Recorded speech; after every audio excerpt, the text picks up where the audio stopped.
ಯಾವುದೇ ಒಂದು ವರ್ಗ ಪಂಗಡ ಒಂದು ಜನಾಂಗಕ್ಕೆ ಸೀಮಿತ ಅಲ್ಲ. ನಾನು ಇವತ್ತು ಹೇಳ್ತೀನಿ, ನಾನು ಪ್ರೌಡ್ ಟು ಸೇ ಇದು ನನ್ನ ಹೆಮ್ಮೆಯ ಚಿತ್ರ. ಇವತ್ತು ಸಂವಿಧಾನ ಇದ್ದಿದ್ದಕ್ಕೆಲ್ವ ಸರ್ ಈ ದೇಶದ ಒಬ್ಬ ಬಡ ರೈತನ ಮಗ ಕೆಂಪುಕೋಟೆ ಮೇಲೆ ಬಾವುಟ ಹಾರಿಸಿ ಡಾಕ್ಯುಮೆಂಟ್ರಿ ಸಿನಿಮಾನ ಯಾವ ಧೈರ್ಯದ ಮೇಲೆ ನೀವು ಇದು ಮಾಡಿದ್ರಿ ಅಂತ ಸ್ಟೇಟ್ ಅವಾರ್ಡು ನ್ಯಾಷನಲ್ ಅವಾರ್ಡ್ ಬಂದು ಎಷ್ಟು ಜನ ಗೊತ್ತಾಗುತ್ತೆ.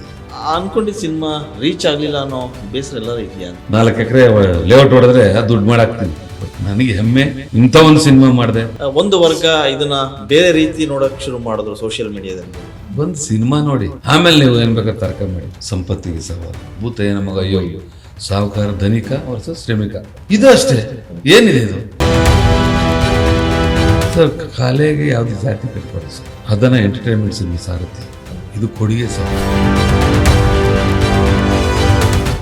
ಎಲ್ಲೋ ಒಂದ್ ಕಡೆಗೆ ಈ ಸಿನಿಮಾ ಅನೌನ್ಸ್ ಆದಾಗ ನಾವು ಕೂಡ ಅನ್ಕೊಂಡ್ವಿ, ಬಿಗ್ ಕಾಂಬಿನೇಷನ್, ಒಳ್ಳೆ ಕತೆ, ಒಳ್ಳೆ ಟೈಟಲ್ ಎಲ್ಲ ತುಂಬಾ ನಿರೀಕ್ಷೆ ಇಟ್ಕೊಂಡ್ವಿ.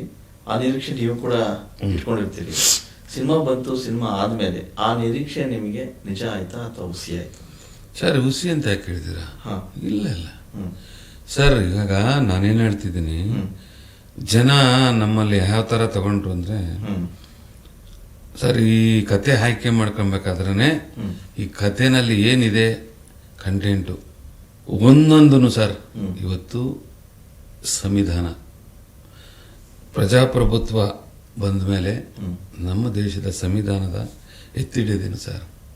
ಇವತ್ತು ನಾನು ಯಾಕೆ ಈ ಕತೆ ಆಯ್ಕೆ ಮಾಡ್ಕೊಂಡು ನಿಮ್ಗೆ ಹೇಳ್ತೀನಿ ಸರ್, ಇದು ಯಾವುದೇ ಒಂದು ವರ್ಗ ಪಂಗಡ ಒಂದು ಜನಾಂಗಕ್ಕೆ ಸೀಮಿತ ಅಲ್ಲ. ಡಾಕ್ಟರ್ ಬಾಬಾ ಸಾಹೇಬ್ ಅಂಬೇಡ್ಕರ್ ಅವರು ಸಂವಿಧಾನದ ಶಿಲ್ಪಿ ಏನಿದ್ದಾರೆ, ಪ್ರತಿಯೊಬ್ಬರಿಗೂ ನ್ಯಾಯ ಸಿಗಬೇಕು, ಪ್ರಜಾಪ್ರಭುತ್ವ ಆಶಯಗಳನ್ನ ಈಡೇರಿಸಬೇಕು ಅಂತ ನನ್ನ ಕಾನ್ಸೆಪ್ಟ್ ಸರ್. ನಾನು ಸೋಷಿಯಲ್ ಸ್ಟಡಿ ಓದಂತ ಸಂದರ್ಭದಲ್ಲಿ ನಿಜವಾಗ್ಲೂ ನಾನು ಇವತ್ತು ಹೇಳ್ತೀನಿ, ನಾನು ಪ್ರೌಡ್ ಟು ಸೇ ಇದು ನನ್ನ ಹೆಮ್ಮೆಯ ಚಿತ್ರ ಸರ್.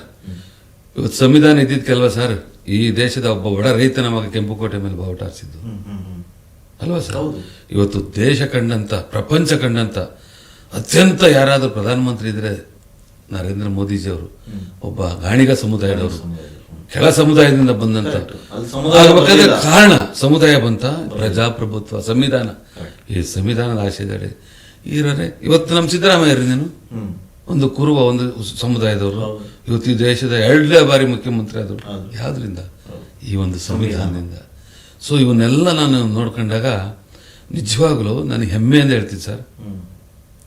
ಜನ ಇದನ್ನ ಹೆಂಗ್ ನೋಡ್ಬೇಕಿತ್ತು ಅಂದ್ರೆ, ಯಾರೋ ನನಗೆ ಹಿಂದೆ ಕೇಳಿದ್ರು, ಅಲ್ಲ ಒಂದು ಡಾಕ್ಯುಮೆಂಟ್ರಿ ಸಿನಿಮಾನ ಯಾವ ಧೈರ್ಯದ ಮೇಲೆ ನೀವು ಈಗ ಮಾಡಿದ್ರಿ ಅಂತ. ಏನ್ ಸರ್ ಹಂಗಂತೀರ? ಅಂದ್ರೆ ಅವ್ರೇನ್ ಹೇಳ್ತಾರೆ, ಒಂದು 25 ಲಕ್ಷ 50 ಲಕ್ಷ ಹಾಕ್ಬಿಟ್ಟು ಸ್ಟೇಟ್ ಅವಾರ್ಡು ನ್ಯಾಷನಲ್ ಅವಾರ್ಡ್ ತಗೊಂಡಂಗೆ ಮಾಡಿ ಸಾಕಿತ್ತು, ಸರ್ಕಾರದ ಸಬ್ಸಿಡಿ ಬರೋದು. ನಾನು ಹೇಳಿದೆ, ಆ ಥರ ಸ್ಟೇಟ್ ಅವಾರ್ಡು ನ್ಯಾಷನಲ್ ಅವಾರ್ಡ್ ಬಂದವು ಎಷ್ಟು ಜನ ಗೊತ್ತಾಗುತ್ತೆ, ರೀಚ್ ಆಗುತ್ತೆ. ಏನೋ ಒಂದು ಮಾಡಿದಾಗ ಸಾರ್ಥಕತೆ ಆಗಬೇಕು, ಜನಗಳಿಗೆ ತಲುಪಬೇಕು ಅಂತೇಳಿ. ನಿಜವಾಗ್ಲೂ ಸರ್ ನಾನು ಹೇಳಿ, ನಾವು ಎಲ್ಲೂ ಕಾಂಪ್ರಮೈಸ್ ಆಗಿಲ್ಲ ಈ ಸಿನಿಮಾದಲ್ಲಿ ಸರ್. ಒಂದೊಂದಲ್ಲ, ಇವತ್ತೇನು ನಮ್ಮ ಮೋದಿಜಿ ಅವ್ರ ಸ್ಲೋಗನ್ ಇದೆ, ಕಿಸಾನ್ ಸಂಯೋಜನೆ. ಇವತ್ತು ಏನು 1 ಎಕರೆ 2 ಎಕರೆ ಜಮೀನ್ದಾರಿಗೆ ವರ್ಷಕ್ಕೆ ಒಂದ್ಸತಿ 2,000 ರೂಪಾಯಿ 1 ಎಕರೆ ಕೊಡ್ತಾರೆ. 2 ಎಕರೆಗೆ 4,000. ಆ 4,000ದಿಂದ ಅವ್ನು ಬಿತ್ತನೆ ಬೀಜ ತಗೋಬಹುದು, ಗೊಬ್ಬರ ತಗೋಬಹುದು, ದುಡಿಬಹುದು. ಇದು ನಮ್ಮಲ್ಲಿ ನಮ್ಮ ಹೀರೋ ಆ ಒಂದು ಏನು, ನಾನು ಭೂಮಿ ಸಂಪಾದನೆ ಮಾಡಬೇಕು ಅಂತ ನಮ್ಮ ಹಿಂದುಳಿದ ವರ್ಗದ ಆಯೋಗದ ನಮ್ಮ ದೇವರಾಜ ಅರಸು ಮುಖ್ಯಮಂತ್ರಿ ಉಳುವವನೇ ಒಡೆಯ ಮಾಡಿದ್ರು. ಆ ಕಾನ್ಸೆಪ್ಟು ಯಾವ್ದ್ರಿಂದ ಬಂದಿದ್ದದು? ಈ ಒಂದು ಸಂವಿಧಾನದಿಂದ. ಇದು ಯಾವುದೇ ಒಂದು ವರ್ಗ ಒಂದು ಇದಕ್ಕೆ ಸೀಮಿತ ಅಲ್ಲ, ಪಂಗಡಕ್ಕೆ. ಅರ್ಥ ಆಯ್ತು ಸರ್? ಎಲ್ಲೋ ಒಂದ್ ಕಡೆಗೆ ಸಿನಿಮಾ ರಿಲೀಸ್ ಆದಾಗ ಒಂದಿಷ್ಟು ಪ್ರಚಾರದ ಹಾದಿ ತಪ್ಪೋಯ್ತಾ ಅಂತ ಸರ್, ಬೇರೆ ವರ್ಗಕ್ಕೆ ಸೀಮಿತ ಮಾಡ್ಬಿಟ್ರ ಅದು ಅವರು ತಿಳ್ಕೊಂಡ್ರೆ ಅವರವರ ಭಾವನೆಗೆ ಬಿಟ್ಟಿದ್ದು ಸರ್. ನಾನು ಹೇಳೋದು ಇಷ್ಟೇ ಸರ್.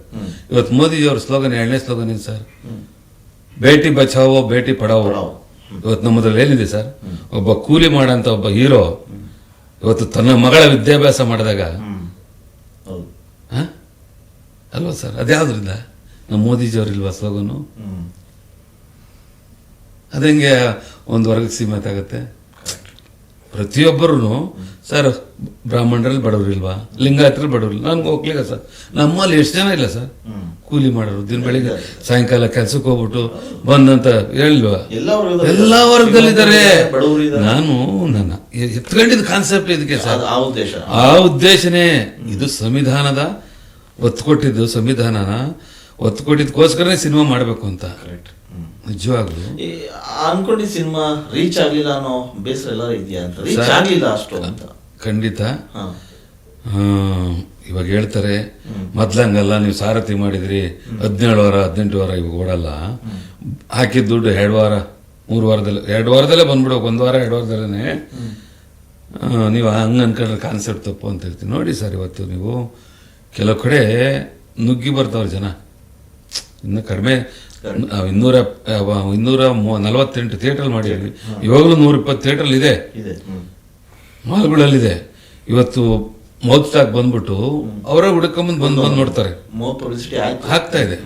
ಸೊ ನಿಮ್ಗೆ ಇನ್ನೊಂದು ಹೇಳಬೇಕು ಅಂದ್ರೆ ಸತ್ಯ ಹೇಳ್ತಾ ಇದ್ದೀನಿ, 17th this month 17th world wide release ಆಗುತ್ತೆ ನನ್ನ ಸಿನಿಮಾ. ಮತ್ತೆ ಸರ್ ದುಬೈಯಲ್ಲಿ ನಾರ್ತ್ ಇಂಡಿಯಾ ಫುಲ್ಲು ಸರ್. ಯಾರಿಗೆ ಹೋಗಿದೆ ಮೆಸೇಜು? ಅಮಿತ್ ಶಾಜಿ ಅವ್ರಿಗೆ, ಮೋದಿಜಿ ಅವರಿಗೆ, ನಮ್ಮ ಏನೋ ನಮ್ಮ ಆದಿತ್ಯನಾಥ ಯೋಗಿ ನೋಡಿ, ಮುಂದೆ ನೋಡಿ. ಈಗ ಹೇಳ್ತಿರಲ್ಲ ಸರ್, ನಾನು ಇವತ್ತು ಹೇಳ್ತಾ ಇದ್ದೀನಿ, ಅನ್ಕೊಂಡಿದ್ದು ನಾನು 2 ವಾರದಲ್ಲೇ 100-105 ಕೋಟಿ ಆಗ್ಬೋದು ಅನ್ಕೊಂಡಿದ್ದೆ. ಇವಾಗ ನಾನು ಸೇಫ್ ಆಗೇ ಇದ್ದೀನಿ, ನನಗೇನು ಇದಿಲ್ಲ. ಆದ್ರೆ ಇನ್ನು ಮುಂದೆ ಸರ್ ಓವರ್ಸೀಸ್ ಅಲ್ಲಿ UK ನಲ್ಲಿ US ಎಲ್ಲ ಫ್ರೆಂಡ್ಸ್ ಬಿಟ್ಟಿದ್ದಾರೆ ಸರ್, ನೀವು ಕಳಿಸು ಸತ್ಯನ ಮಾಡ್ತೀವಿ ಅಂತ. 17 ಎಲ್ಲ ಕಡೆನೂ ನನಗೆ ರೀಚ್ ಆಗ್ಬೇಕಷ್ಟೇ ಸರ್. ನಾನೇನು ಅನ್ಕೊಂಡೆ ಸರ್, ಹಣ ನಾನು ರಿಯಲ್ ಎಸ್ಟೇಟು 4 ಎಕರೆ ಲೇಔಟ್ ಹೊಡೆದ್ರೆ ದುಡ್ಡು ಮಾಡಾಕ್ತೀನಿ, ನನಗೇನು ದೊಡ್ಡದಲ್ಲ. ಬಟ್ ನನಗೆ ಹೆಮ್ಮೆ, ಇಂಥ ಒಂದು ಸಿನಿಮಾ ಮಾಡಿದೆ, ಅದು ನನ್ನ ಮಗ ಒಬ್ಬ ನಿರ್ಮಾಪಕನಾಗಿ ಇಷ್ಟಪಟ್ಟಂತ ಸಿನಿಮಾ. ನೀವು ಅದನ್ನು ಕರ್ಕೊಂಬರ್ಬೇಕಾಯ್ತು. ಎಲ್ಲ ಒಂದ್ ಕಡೆ ಮಗನಿಗೆ ಬೇಸರ ಆಯ್ತು ಅಂತ ನೀವೇ ಹೇಳಿದ್ರಿ, ಯಾಕಂದ್ರೆ ಪಾಪ ಇಲ್ಲ ಅನ್ಕೊಂಡಿದ್ದು ಆಗಿಲ್ವಲ್ಲ ಅಂತ. ಆತನಿಗೆ ಭಾವನೆಯಲ್ಲಿ ಸ್ವಲ್ಪ ಜನ ನಾವೇನ್ ಅನ್ಕೊಂಡಿದ್ವಿ ಸರ್, ಹಿಂದೆ ನಮ್ ದೊಡ್ಡಮ್ಮವರು ಕೇಸಿನ್ ಗೌಡಿದ್ದಾರೆ, ಬಂಗಾರದ ಮನುಷ್ಯ, ಎಜುಕೇಟೆಡ್ಸ್ ಎಲ್ಲ ಊರಿಗೆ ಹೋಗಿ ವ್ಯವಸಾಯ ಮಾಡಕ್ ನಿಂತ್ರು ಗೊತ್ತಾ. 2 ವರ್ಷ ಸಿನಿಮಾ ಮಾಡ್ತು. ಏನ್ ಗಾಡಿಗಳಲ್ಲೇ ಜನಗಳು ಮುಗಿ ಬಿದ್ದು ಎತ್ತಿನ ಗಾಡಿ ಕಟ್ಕೊಂಬಂದು, ಟ್ರ್ಯಾಕ್ಟರ್ಗಳು ಕಟ್ಕೊಂಬಂದು ಚಿತ್ರ ನೋಡಿದ್ರು. ನಾವು ಈ ಸಿನಿಮಾ ಅದೇ ರೀತಿ ಆ ಲೆವೆಲ್ಗೆ ಹೋಗುತ್ತೆ ಅಂದ್ವಿ. ಎಲ್ಲ ಒಂದ್ ಕಡೆ ಎಡವಿರ್ಬೋದು, ಖಂಡಿತ. ನಾನು ಅದನ್ನ ಹೇಳ್ತೀನಿ, ಬಿಡ ಮಗನೇ, ಅದಕ್ಕೆ ಯಾಕೋ ಇಲ್ಲ ಪಪ್ಪ, ನಾನು ಅಂದ್ಕೊಂಡಿದ್ದು ಏನ್ 3 ಡಿಜಿಟ್ ಮೇಲೆ ದಾಟ್ತದೆ ನಮ್ಮ ಸಿನಿಮಾ, ಆಗತ್ತೆ ತಲೆ ಕೆಡಿಸ್ಕೊಂಬೇಡ ಅಂತ ಇವತ್ತು ಹೇಳ್ತಾ ಇದ್ದೀನಿ. ಪಾಪ ಆತನಿಗೆ ಅವ್ನು ಸ್ವಲ್ಪ ಆದ್ರೂ ಹೇಳ್ದೆ, ಹೆಮ್ಮೆ ಇದೆ ಬಿಡ, ತಲೆ ಕೆಡಿಸ್ಕೊಂಬಾನೆ. ಎಲ್ಲ ಒಂದ್ ಕಡೆಗೆ ಸಿನಿಮಾ ಪ್ರಚಾರದ ಅಭಿಯಾನ ಕೂಡ ಒಂದು ಸಣ್ಣ ಹಿನ್ನಡೆ ಆಯ್ತು ಅಂತ ಅನಿಸ್ತಾ ಅಂತ ಸರ್. ಅಂದ್ರೆ ಒಂದು ವರ್ಗ ಇದನ್ನ ಬೇರೆ ರೀತಿ ನೋಡಕ್ ಶುರು ಮಾಡಿದ್ರು ಸೋಷಿಯಲ್ ಮೀಡಿಯಾದಲ್ಲಿ, ಕಾಮೆಂಟ್ಸ್ ಗಳು ಬೇರೆ ಬೇರೆ ತರ ಹಾಕಕ್ ಹೋದ್ರು. ಸೊ ಅಲ್ಲೆಲ್ಲ ಎಡವಟ್ ಆಯ್ತು ಅಂತ ಅನಿಸ್ತಾ. ಬಟ್ ಈಗ ನಾನು ಹೇಳಿದೆ, ಅವರವರ ಭಾವಕ್ಕೆ ತಕ್ಕಂತೆ ಅವ್ರು ಮಾಡ್ಕೊಂತ, ಅದ್ರ ಬಗ್ಗೆ ನಾನು ಕಾಮೆಂಟ್ ಮಾಡಲ್ಲ. ನಾನು ಹೇಳೋದಿಷ್ಟೇ, ತಮ್ಮ ಮುಖೇನ ನಾನು ಕೇಳ್ಕೊಳ್ಳೋದಿಷ್ಟೇ, ಬಂದು ಸಿನಿಮಾ ನೋಡಿ, ಆಮೇಲೆ ನೀವು ಏನ್ ಬೇಕಾದ್ರೆ ತರ್ಕ ಮಾಡಿ. ಸರ್ 80,000 ಕ್ರಿಟಿಕ್ಸ್ ವ್ಯೂಸ್ ಬಂದಿದೆ ಸರ್. ಯಾರಾದ್ರೂ ಈ ಸಿನಿಮಾದ ಬಗ್ಗೆ ಸರಿ ಇಲ್ಲ ಯಾರ ಬರ್ದಿರ ನೋಡಿದ್ರೆ ಸರ್ ಹೇಳಿ ಸರ್, ತೋರಿಸಿ ಸರ್. ಚೆನ್ನಾಗಿದೆ ಅಂತ ಒಂದ್ ಕಡೆ ಪರ ವಿರೋಧ ಚರ್ಚೆಗಳಿಗೂ ಕಾರಣ ಆಗ್ಬಿಡುತ್ತೆ ಸರ್ ಈ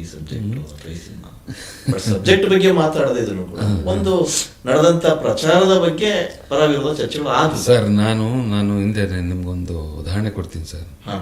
ಸಂಪತ್ತಿಗೆ ಸವಾಲು ಸೇಮ್ ಇದೆ, ಯಾವುದೇ ಒಂದು ಜಾತಿ ಅಲ್ಲ. ಭೂತ ಏನ ಮಗ ಅಯ್ಯೋ, ಸಾಹುಕಾರ ಧನಿಕ ವರ್ಸಸ್ ಶ್ರಮಿಕ, ಇದು ಅಷ್ಟೇ. ಏನಿದೆ ಇದು? ನಾವ್ ಯಾವುದೇ ಒಂದು ಜಾತಿ ಸೀಮಿತ ಮಾಡಿಲ್ಲ ಸರ್. ಇವತ್ತು ಏನು ದೌರ್ಜನ್ಯ ಆಗಿನ ಕಾಲದಲ್ಲಿ 100 ಎಕರೆ 200 ಎಕರೆ 300 ಎಕರೆ ಕಾಮನ್ನು. ಈ ಕೆಲ್ಸಕ್ಕೆ ಓದ್ತಿದ್ರು, ಎಲ್ಲಾ ಜನಾಂಗ ಓದ್ತಿದ್ರು, ಯಾವುದೇ ಒಂದು ವರ್ಗಕ್ಕೆ ಸೀಮಿತ ಅಲ್ಲ. ಅವ್ರು ಆತರ ತಿಳ್ಕೊಂಡು ಏನಕ್ಕೆ ಆತರ ಮಾಡ್ತಾರೆ? ಒಂದ್ ಸಿನಿಮಾ ನೋಡ್ಲಿ, ಸಿನಿಮಾ ನಾವು ನಿರ್ದಿಷ್ಟ ಜಾತಿ ಹೇಳಿದೀವ? ಜಾತಿಗೆ ಮಾಡ್ದಾಗಿದೆ ಅಣ್ಣವ್ರು ಈ ಲೆವೆಲ್ ನಾನು ಹೇಳಿದ ರಾಜ್ಕುಮಾರ್ ಅವನು ಎಷ್ಟಿದೆ ಸರ್ ಅವ್ರ ಸಮುದಾಯ ಇವತ್ತು. ಡಾಕ್ಟರ್ ಪದ್ಮಭೂಷಣ ಅವರ ಮತ್ತೆ ಎಲ್ಲವರೆಲ್ಲ ನಾನು ಜಾತಿ ಅಂತ ತೋರಿಸ್ಕೊಂಡು ಸರ್ ಕಾಲೇಗೆ ಯಾವುದು ಜಾತಿ ಕಟ್ಟಬಾರ್ದು ಸರ್. ಹಾಗೇ ಇರಲಿ ಅದು ಏನು ಹೇಳೋದು ಅದಕ್ಕೆ. ಅಲ್ಲ ಈಗ ಈ ಸಿನಿಮಾ ಮತ್ತೆ ಈಗ ನೆಕ್ಸ್ಟ್ ಲೆವೆಲ್ ತಗೊಂಡೋಗಕ್ಕೆ ಎಲ್ಲ ವೇದಿಕೆ ಸಿದ್ಧ ಆಗಿದೆ ಸರ್. 200% ಸರ್. ನನ್ನ ಒಬ್ಬ ಸ್ನೇಹಿತ ತಮಗೆ ಗೊತ್ತಿರುತ್ತೆ, ನಾಗ್ತಿಳ್ಳಿ ರಮೇಶ್, ನಾನು ಅವನು ಕ್ಲಾಸ್ಮೇಟ್ಸ್ ಸರ್. ನನ್ನ ಗಣಪತಿ ಭಟ್ ಯಾರೋ ಗೊತ್ತಿಲ್ಲ ಸರ್, ಗಣೇಶ್ ಕಾಸರಗೋಡ ಯಾರು ಗೊತ್ತಿಲ್ಲ ಸರ್. ಬಟ್ ಐ ಮೀನ್ ಗೊತ್ತಿದೆ ಅಂದ್ರೆ ದೊಡ್ಡ ಅವ್ರು ಬಿಡಿ.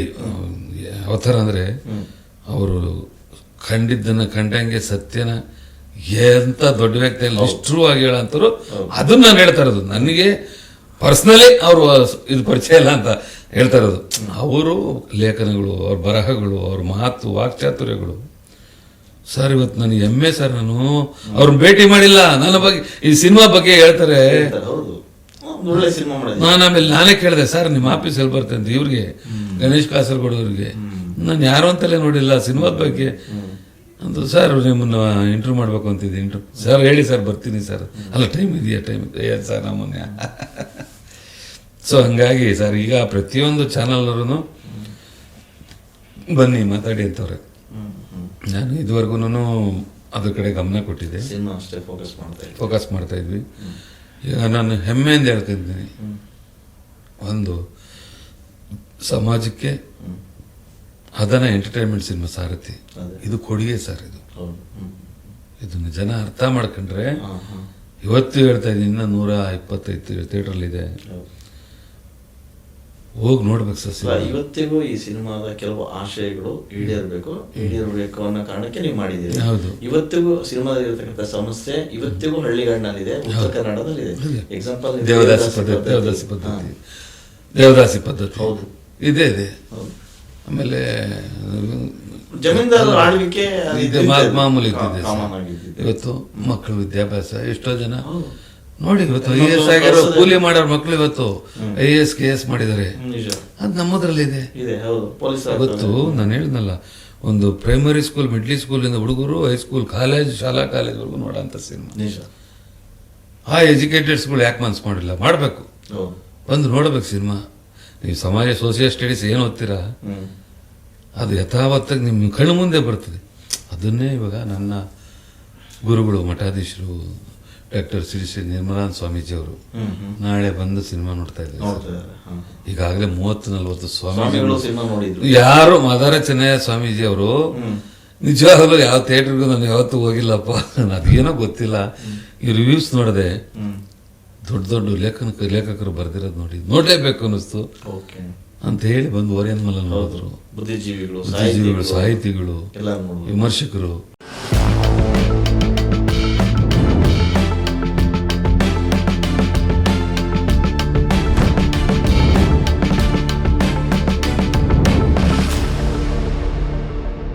ದೇಹದಲ್ಲಿ ಬ್ಯಾಡ್ ಕೊಲೆಸ್ಟ್ರಾಲ್ ಜಾಸ್ತಿ ಆದಾಗ ಹಾರ್ಟ್ ಅಟ್ಯಾಕ್ ಆಗೋ ಚಾನ್ಸಸ್ ಜಾಸ್ತಿ. ಇತ್ತೀಚೆಗಂತೂ ಸಿಕ್ಕಾಪಟ್ಟೆ ನ್ಯೂಸ್ನ ಕೇಳ್ತಾನೆ ಇದ್ದೀವಿ. ಸೊ ಬ್ಯಾಡ್ ಕೊಲೆಸ್ಟ್ರಾಲ್ನ ಕಮ್ಮಿ ಮಾಡೋದಕ್ಕೆ ಉತ್ತಮವಾದ ಆಹಾರ ತುಂಬ ಇಂಪಾರ್ಟೆಂಟು. ಜೀನಿ ಸ್ಲಿಮ್ ಯೂಸ್ ಮಾಡಿ. ಕರೆಕ್ಟ್, ಜೀನಿ ಸ್ಲಿಮ್ನಲ್ಲಿರುವಂತಹ ಎಷ್ಟೋ ಆಹಾರ ಧಾನ್ಯಗಳು ಕೊಲೆಸ್ಟ್ರಾಲ್ ಲೆವೆಲ್ನ ಕಮ್ಮಿ ಮಾಡೋದಕ್ಕೆ ಹೆಲ್ಪ್ಫುಲ್ ಆಗುತ್ತೆ. ಸೊ ಹೆಲ್ದಿ ಆಗಿರಿ, ಜೀನಿ ಸ್ಲಿಮ್ನ ಯೂಸ್ ಮಾಡಿ.